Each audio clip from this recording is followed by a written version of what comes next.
क्या आपने कभी ये बात नोटिस की है कि दुनिया के सबसे बड़े मंदिरों में सोना चमकता है, भगवान के मुकुट हीरे जवाहरात से भरे होते हैं। लक्ष्मी और विष्णु को हमेशा वैभव के बीच दिखाया जाता है, लेकिन दूसरी तरफ एक गरीब इंसान जो दिन रात भगवान का नाम लेता है, वही सबसे ज्यादा संघर्ष करता दिखाई देता है।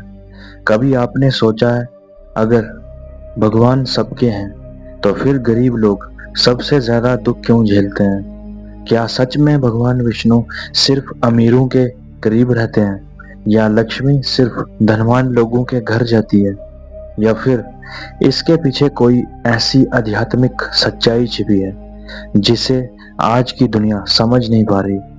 आज की इस वीडियो में हम माइथोलॉजी नहीं बल्कि उस हिडन स्पिरिचुअल साइकोलॉजी को समझेंगे जिसने करोड़ों लोगों के मन में ये सवाल पैदा किया।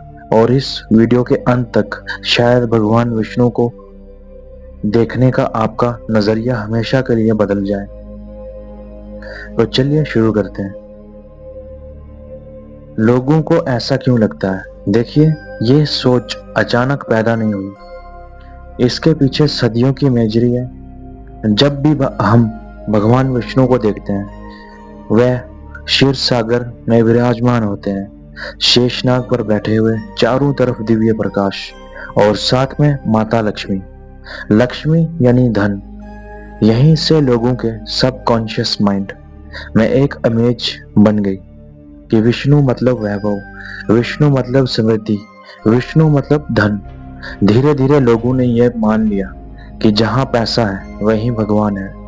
लेकिन असली प्रश्न यहाँ शुरू होता है, क्या धनवान होना भगवान के करीब होने की निशानी है? अगर ऐसा होता तो इतिहास के सबसे बड़े अत्याचारी लोग सबसे बड़े भक्त कहलाते, लेकिन ऐसा नहीं हुआ। अब बात करते हैं भगवान विष्णु का असली स्वरूप के बारे में। सनातन धर्म में विष्णु का अर्थ सिर्फ धन नहीं है, विष्णु का अर्थ है बैलेंस, ऑर्डर, रिजर्वेशन। वह उस शक्ति का प्रतीक है जो संसार को संतुलित रखती है। जब संसार में अराजकता बढ़ती है, तब विष्णु अवतार लेते हैं। यानी उनका संबंध सिर्फ अमीरी से नहीं बल्कि व्यवस्था से है। और यही बात लोग समझ नहीं पाए। धन और व्यवस्था में एक फर्क होता है। कोई इंसान गरीब हो सकता है लेकिन भीतर से संतुलित हो सकता है, और कोई बहुत अमीर होकर भी भीतर से टूटा हुआ हो सकता है। भगवान भारी बैंक बैलेंस नहीं देते, वह कॉन्शियसनेस देते हैं। लेकिन इंसान हमेशा भारी चमक को ही दिव्यता समझ लेता है। अब बात करते हैं फिर लक्ष्मी धनवानों के पास क्यों दिखाई देती है। अब यहाँ एक बहुत गहरी बात समझिए। लक्ष्मी सिर्फ पैसा नहीं है, लक्ष्मी एक ऊर्जा है जहां स्वच्छता होती है, अनुशासन होता है, मेहनत होती है, संतुलन होता है, सम्मान होता है, और सकारात्मकता। जहां पे सकारात्मक ऊर्जा होती है वहीं लक्ष्मी टिकती है, और जहां आलस, हिंसा, नशा, अराजकता, अपमान, लालच होता है वहां से लक्ष्मी चली जाती है। अब समस्या ये हुई कि लोगों ने लक्ष्मी को सिर्फ नोटों तक सीमित कर दिया। लेकिन असली लक्ष्मी केवल पैसा नहीं है, स्वास्थ्य भी लक्ष्मी है, शांति भी लक्ष्मी है, अच्छे संबंध भी लक्ष्मी है, ज्ञान भी लक्ष्मी है। कई अमीर लोग रात भर सो नहीं पाते और कई गरीब लोग चैन से सो जाते हैं। अब सोचिए, असल में अमीर कौन है? अब बात करते हैं सबसे बड़ा उदाहरण सुदामा का। अगर विष्णु सिर्फ अमीरों के भगवान होते तो सुदामा को कभी स्वीकार न किया जाता। सुदामा गरीब थे, इतने गरीब कि घर में खाने तक की कमी थी। लेकिन जब वे भगवान कृष्ण के पास पहुंचे तो कृष्ण सिंहासन छोड़कर दौड़ पड़े। उन्होंने सुदामा को गले लगाया, उनके पैर धोए, उनके लाए हुए सूखे चावल प्रेम से खाए। अब सोचिए, अगर भगवान सिर्फ धन देखते तो क्या वे ऐसा करते? नहीं। कृष्ण ने दुनिया को एक संदेश दिया, भगवान के लिए प्रेम धन से बड़ा है। अब बात करते हैं गरीब भक्त भगवान के लिए ज्यादा करीब क्यों होते हैं। गरीब भक्त भगवान के ज्यादा करीब क्यों होते हैं, ये बात सुनकर कई लोग शौक हो जाते हैं, लेकिन आध्यात्मिक दृष्टि से कई बार दुख इंसान को भगवान के ज्यादा करीब ले जाता है।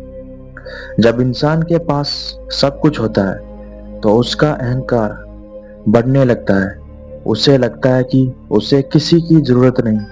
लेकिन जब जीवन टूटता है तब इंसान भीतर झांकने शुरू करता है।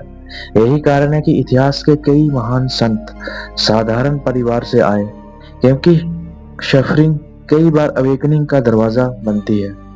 गरीबी अच्छी चीज नहीं है, लेकिन संघर्ष कई बार आत्मा को गहरा बना देता है। और साथ में मैं आपको ये कहना चाहूंगा कि यहाँ पे मैं किसी गरीबी को प्रमोट नहीं कर रहा हूँ और ना ही किसी अमीरी या अमीर लोगों को। यहाँ पे हम सिर्फ बात कर रहे हैं कि भगवान आखिर किस तरह के लोगों को पसंद करते हैं। जो लोगों के मिथ हैं उनको खत्म करने की कोशिश कर रहा हूँ, तो आप समझ चुके होंगे। तो अब बात करते हैं असली दूसरे पार्ट की बात करते हैं, जिसमें जो ऐसा है कि जिसमें लिखा गया कि असली समस्या गरीबी नहीं तुलना है। आज सोशल मीडिया की दुनिया में हर कोई दूसरों की चमक देख रहा है, महंगी गाड़ियां, लग्जरी लाइफ, सोना महल, और फिर लोग सोचते हैं भगवान इन्हीं पर मेहरबान है। लेकिन कैमरे के पीछे की सच्चाई कोई नहीं दिखता। बहुत से लोग बाहर से अमीर दिखते हैं, लेकिन भीतर से टूटे हुए होते हैं। और कई साधारण लोग भीतर से इतने शांत होते हैं कि बड़े बड़े अमीर लोग भी वैसी शांति खरीद नहीं सकते। क्या भगवान परीक्षा लेते हैं? सनातन धर्म में एक कॉन्सेप्ट है, कर्म। हर आत्मा अपने कर्मों के अनुसार अनुभवों से गुजरती है। लेकिन इसका मतलब ये नहीं कि भगवान गरीबों से नफरत करते हैं, बल्कि कई बार कठिन परिस्थितियां इंसान को इवॉल्व करने आती हैं। सोचिए, अगर जीवन में कभी अंधेरा ना हो तो इंसान प्रकाश को पहचान ही नहीं पाएगा। यही कारण है कि भगवान कभी कभी परीक्षा भी लेते हैं। अब बात करते हैं विष्णु का सबसे बड़ा रहस्य क्या है। विष्णु का अर्थ केवल धन के रक्षक नहीं है, वे धर्म के रक्षक हैं। धर्म यानी बैलेंस। वे धन के रक्षक नहीं है, बल्कि धर्म के रक्षक हैं। धर्म यानी बैलेंस। जब इंसान लालच में डूब जाता है तब लक्ष्मी भी विनाश का कारण बन जाती है। इसलिए विष्णु के साथ लक्ष्मी दिखाई जाती है। संदेश यह है, धन तभी शुभ है जब वह धर्म के साथ हो। यही मेरा सबसे बड़ा समझाना चाहता हूँ आपको, कि धन तभी शुभ है जब वह धर्म के साथ हो, वरना वही धन विनाश बन जाता है।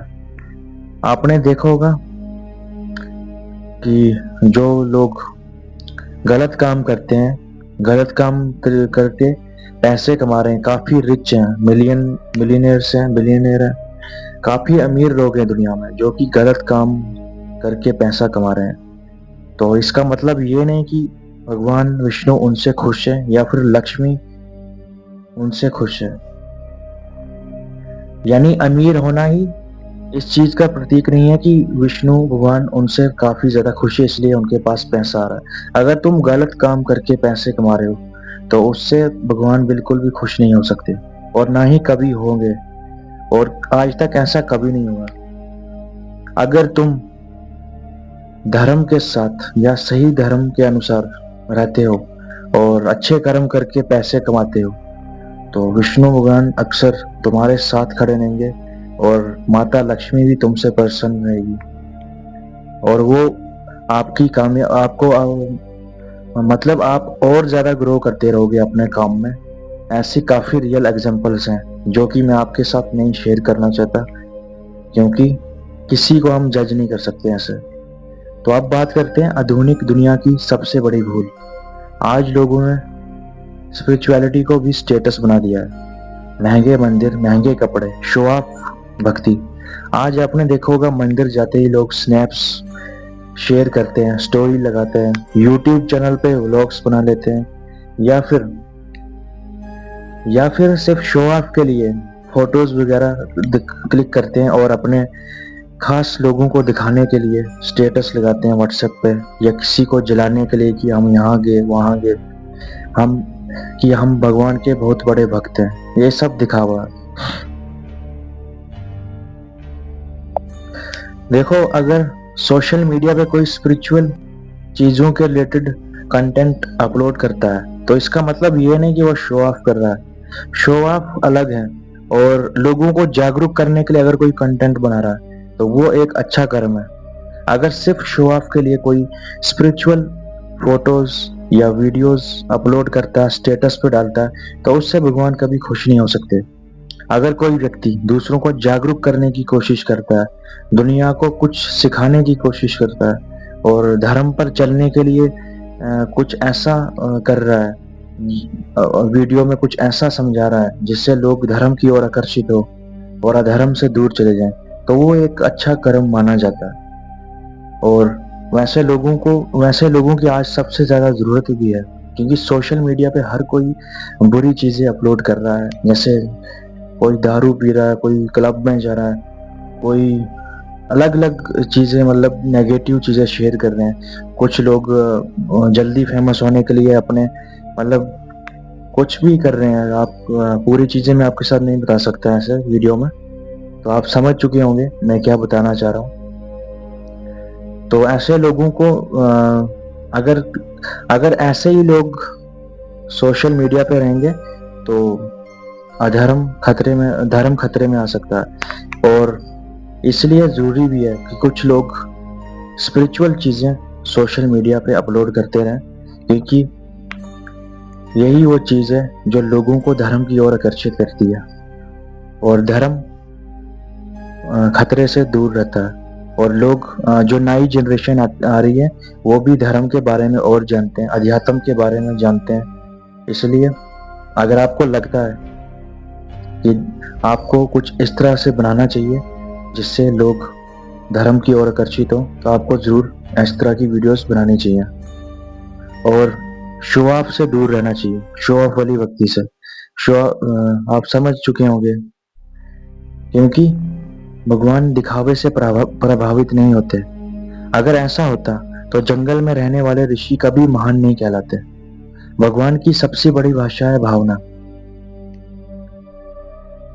आपने देखा होगा जो ऋषि मुनि होते हैं वो कभी व्हाट्सएप यूज नहीं करते होंगे, अगर करते भी होंगे तो वही चीजें अपलोड करते होंगे जो लोगों के लिए उपयोगी हो, जो चीज दूसरों के लिए उपयोगी हो, जिससे लोग कुछ सीख पाए, बस वैसी ही चीज अपलोड करनी एक अच्छा कर्म माना जाता है। और शो ऑफ वाले बुरा कर्म माना जाता है, सिर्फ लोगों को दिखाने के लिए। तो आप समझ चुके होंगे मेरी बात को। अब बात करते हैं असली अमीरी क्या है। आप खुद से पूछिए, अगर किसी इंसान के पास करोड़ों रुपए हो लेकिन मन में डर हो, नींद ना हो, शांति ना हो, तो क्या वह सच में अमीर है?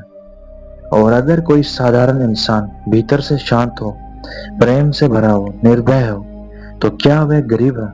सनातन धर्म कहता है सबसे बड़ी संपत्ति भीतर की अवस्था है। अब बात करते हैं विष्णु गरीबों से दूर नहीं, अहंकार से दूर है। इस बात को समझने की कोशिश करते हैं। यह सबसे महत्वपूर्ण लाइन है। भगवान गरीबों से दूर नहीं होते, वह अहंकार से दूर होते हैं, चाहे वह अहंकार अमीर का हो या गरीब का। गरीब में भी अहंकार हो सकता है। ये मत सोचिए कि अमीर लोग ही अहंकारी होते हैं, क्योंकि गरीब कुछ ऐसे भी होते हैं जो भगवान को अक्सर अपने मतलब के लिए ही याद करते हैं। वो सिर्फ खाने के लिए ही ऊपर वाले से सिर्फ खाना ही मांगते रहते हैं। कुछ लोग ऐसे भी हैं, क्योंकि वो उससे, जब तक उन्हें खाना नहीं मिलेगा उससे आगे सोच ही नहीं सकते। इसलिए गरीब की सबसे पहली लड़ाई उसकी भूख है। लाखों में कोई एक, करोड़ों में कोई एक ऐसा गरीब हो सकता है जो कि भगवान से कुछ भी नहीं मांगता। वो, जैसे एक एग्जांपल बताता हूँ, जैसे कबीर जो थे, वो भी गरीब थे, लेकिन फिर भी वो एक महान संत कहलाए। हालांकि ऐसा आज के टाइम पे नहीं देखा जाता, क्योंकि आज के टाइम में जो गरीब है वो संत नहीं बल्कि उनकी पहली लड़ाई सिर्फ रोटी के साथ होती है। तो आप समझ चुके होंगे मैं क्या कहना चाह रहा हूँ। भगवान गरीबों से दूर नहीं होते, वे अहंकार से दूर होते हैं, चाहे वे अहंकार अमीर का हो या गरीब का, क्योंकि जहाँ अहंकार खत्म होता है वहीं से भक्ति शुरू होती है। तो अब सवाल ये नहीं रह जाता कि भगवान विष्णु अमीरों के भगवान है या नहीं। असली सवाल यह है, क्या इंसान ने भगवान को सिर्फ धन तक सीमित कर दिया है? क्योंकि शायद भगवान कभी गरीबों से दूर नहीं थे, हम ही भारी चमक में इतना खो गए कि भीतर की दिव्यता को देखना भूल गए। और याद रखिए, सुदामा के पास धन नहीं था, लेकिन कृष्ण फिर भी उनके थे, क्योंकि भगवान के लिए सबसे कीमती चीज सोना नहीं, एक सच्चा हृदय है। जिस दिन इंसान समझ जाएगा कि भगवान धन नहीं भावना देखते हैं, उस दिन उसकी भगवान से शिकायत खत्म हो जाती है। और वो फिर एक टाइम ऐसा आता है, वो भगवान से मांगना छोड़ देता है और शिकायत करना छोड़ देता है, क्योंकि भगवान हम सबको हमारे कर्मों के साथ कुछ ना कुछ दे रहा है। अगर हम अच्छे कर्म करेंगे, मेहनत करेंगे, तो पैसे भी अपने आप आते जाएंगे। तो आज की वीडियो में बस इतना ही। आई होप आपको इस वीडियो से कुछ ना कुछ सीखने को मिला होगा। और भी बहुत चीजें मैं आपको समझा सकता था, लेकिन वीडियो काफी लंबी हो जाएगी। तो नेक्स्ट वीडियो में मैं बाकी चीजें शेयर करने की कोशिश करूंगा आपके साथ। अगर आपको मेरी वीडियोस अच्छी लगती हैं तो प्लीज लाइक करें और शेयर करें, क्योंकि काफी लोग बहुत कुछ सीख सकते हैं। तो मिलता हूँ आपके साथ न्यू वीडियो में एक न्यू टॉपिक के साथ।